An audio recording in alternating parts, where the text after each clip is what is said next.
Hi, everyone. My name is Ricky Mondello, and I am a software engineer and manager at Apple. My pronouns are they and them. I'm really excited to be back at PasswordsCon, and I hope we get to do another one of these in person together real soon. At Apple, my team helps make the iCloud Keychain Password Manager, the password manager that comes with every iPhone, iPad, and Mac. We also take care of the system-wide password autofill feature that makes it easy and natural to use a password manager, whether that's iCloud Keychain or an app from the App Store. What I'm here today to talk about is an open source project that my team launched in May of 2020, which, believe it or not, was only 6 months ago. The project is called Password Manager Resources, and my goal today is to tell you about what it is, let you know how it's going, and why you might want to get involved. You know that thing that happens on a website when you're creating an account and you ask your password manager to create a unique, strong password for you? And then the website turns around and says that your password isn't compatible? Whenever this happens to me, I get a little bit frustrated. And I think that this experience could be bad enough for someone that if they ran into it enough times, they might be tempted to go back to keeping all their passwords up in their head, rather than using a password manager. We at Apple care about our generated password compatibility with websites so much that we use a tiered approach to address this. First, we've shipped support for a proposed web standard that gives websites a way to communicate their special password requirements. We recognize that some services may have legitimate reasons for these restrictions, so we want to make sure that we could accommodate them. The language to express these constraints is called password rules, and we designed password rules to be easy to read and easy to write. To go along with the support for password rules in Safari and in iOS apps, we built a tool to help developers craft rules.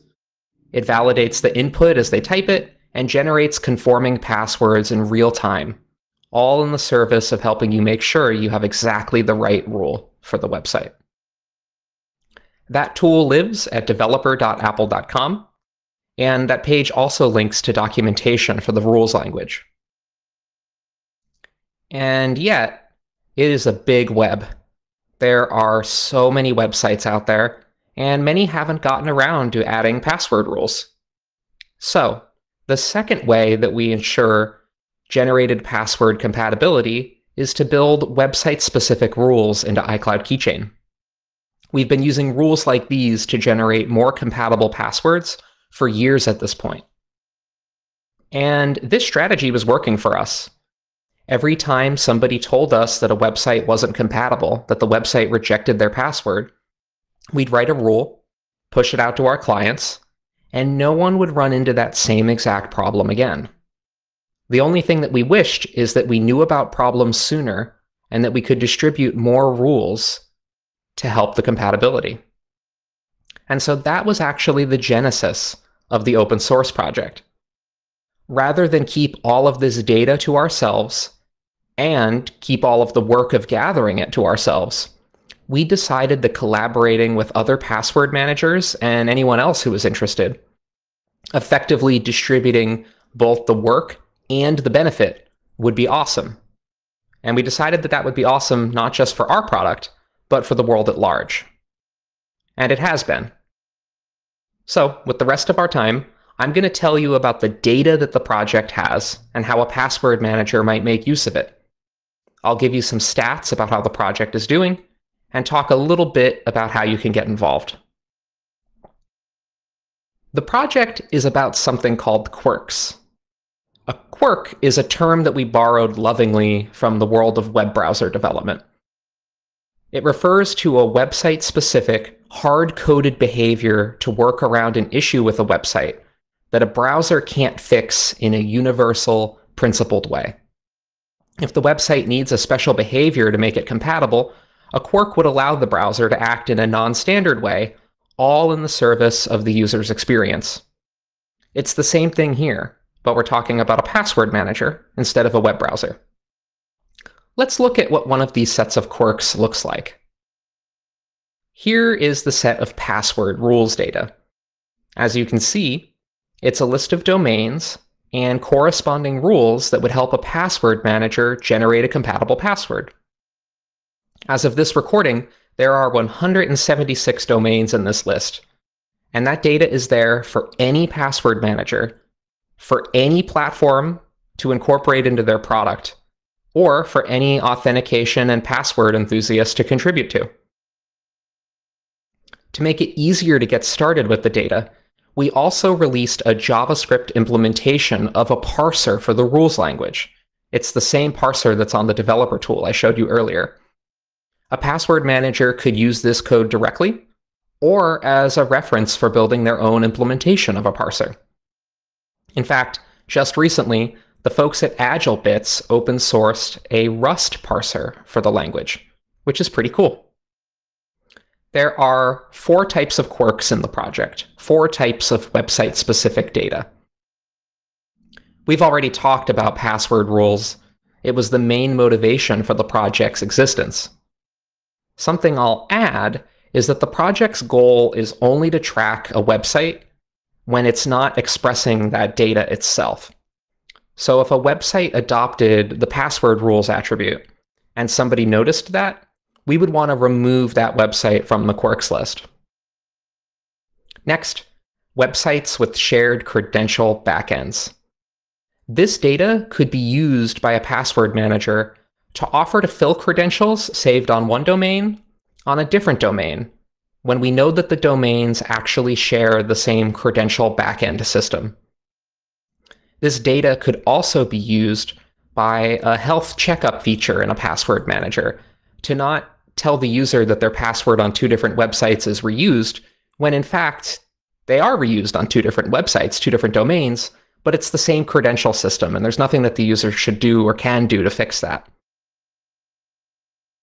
The change password URLs quirk maps domains to full URLs where a user can go on the site to change their password. Really, that's it. This is the quirks version of the well-known URL for changing passwords. If you're not familiar with the well-known URL for changing passwords, it's just a URL path that's known that a website can implement to redirect to their change password page. It's really handy for a feature of a password manager that helps users fix up their compromised, weak, or reused passwords, like iCloud keychains, security recommendations feature. Specifically, iCloud Keychain helps a user change their password for a website. And when it does that, when a user invokes that, what we do is we try to load the website's change password URL. And if that doesn't seem to be implemented, then we'll fall back to using a quirk from the open source project. And if it's a domain that's not contained in the dataset, then we'll just take the user to the website's homepage so that they can figure it out themselves. This is a good strategy. It works really well and helps users change their passwords faster. Just like with password rules, if a website is using the relevant standard, in this case, the well-known URL for changing passwords, we would want to remove that website from the quirks list.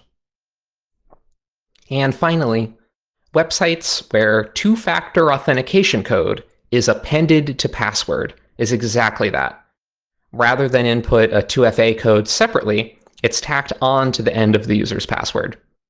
A password manager could use this quirk and this data to prevent auto-submitting passwords when filling them on particular domains to give the user a chance to provide their 2FA code. Okay, so those are the quirks. Now, let's talk about how the project is doing. So far, we have had over 100 contributors who have made over 240 commits since the initial release of the project, which is really cool. There are folks involved who are affiliated with at least 3 non-Apple password managers.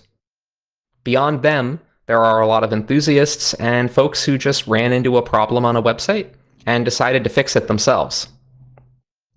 The number of password rules we're tracking in the project has more than doubled, now up to 176. And we have a wild 69x increase in the number of change password URLs. Okay, so I'm cheating a little bit here with this stat because we only started with 2 URLs and now we're up to a bunch, but it's still really cool. So it's going well. If you're an enthusiast or a developer of a password manager, we would love to have you use this data or contribute to it. And when it comes to contributing, a pull request to the project can be as simple as adding a single rule. Most of our commits look kind of like this one, but we're also totally happy to review larger additions and bulk additions to the dataset. If you go down the route of adding a password rule, you can test it using the developer tool that I mentioned earlier. Due to the data-driven nature of the project, there really isn't any special tooling that you need locally. You're just hacking on JSON files. So it's easy to get started. Okay, so to summarize all of this, quirks might feel a little unprincipled or dirty at first, but they can meaningfully improve users' experiences with password management. They can make the difference between frustration and delight. And as I've said a few times, the web is really big. We learned that collecting and maintaining quirks works way better when we're collaborating together, sharing both the work and the benefit. And finally, I cannot say this enough. You are welcome to contribute to and use the data in the project. It's MIT licensed, which means it should be usable in a lot of different contexts, and we would love to see you there. Before I let you go, just a few resources you might want to check out. There's the repository on GitHub itself, then the validation tool I referenced a few times, and then the spec for the well-known URL for changing passwords. The last link, the YouTube video, is the 2018 PasswordsCon talk that I gave on healthy password practices. It goes into more detail about password rules, the well-known URL for changing passwords, and my team's philosophy around collaborating with other password managers, which, if you're watching this, you might be interested in. And finally, if you have any questions about any of this, feel free to reach out to me directly on Twitter, @rmondello. I would be happy to help anyone with anything related to the project. All right, that's it from me. Thank you so much for your time, and I hope that you're all hanging in there. Take care.